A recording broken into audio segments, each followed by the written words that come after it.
A full 300,000 bandits couldn't take a tiny village no bigger than the palm of a hand, and right in front of the village stood a sign reading, "Death to all who approach." Seeing this provocation, the bandit leader flew into a rage. He drew his bow and shot the sign down to the ground, then ordered his men to charge in. But just as they reached the village entrance, dozens of crossbow bolts suddenly flew out from both gates.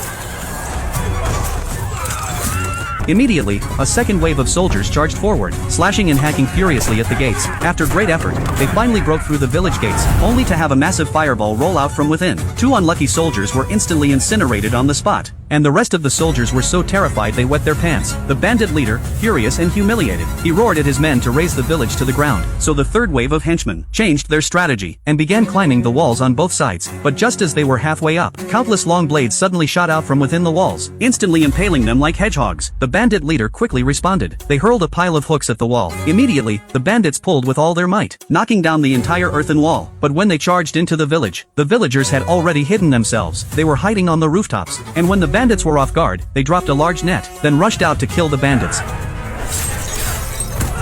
By the time the other bandits heard the commotion and rushed over, Tommy walked out silently, knife in hand. Seeing Tommy's deliberate provocation, the bandit leader ordered his men to charge and kill him. But before they could reach him, they fell into a massive pit. Witnessing his men's gruesome deaths, the enraged bandit leader grabbed a bow and arrow, and aimed it at Tommy. Just as the arrow was about to strike its target, a large yellow dog darted out from nowhere, and actually caught the arrow midair with its teeth. The robbers couldn't believe such a bizarre occurrence, so they sent another wave of men past the trap, preparing to storm into the enemy's territory for a mop-up. But just then, several cotton quilts suddenly blocked the rear passageway. The robbers behind instantly lost sight of what was happening, hearing only waves of agonized screams coming from inside. Everyone's faces betrayed their fear. The bandit leader then charged forward and slashed through the blankets, blocking his view with his blade. But the foot soldiers inside had already turned into corpses. Seeing this, the foot soldiers behind him immediately wanted to retreat home, but the leader kicked one of them into the trap. Because the Blue Wolf Gang has no cowards, real men never retreat. They swore to capture the village even at the cost of their lives. However, just then, they spotted two bodies hanging ahead. Upon closer inspection, they realized the dead were none other than the Blue Wolf Gang's leader and second-in-command. A gang member stepped forward to try and lower the bodies, but as he approached, he too triggered a trap. The gang leaders were furious beyond belief.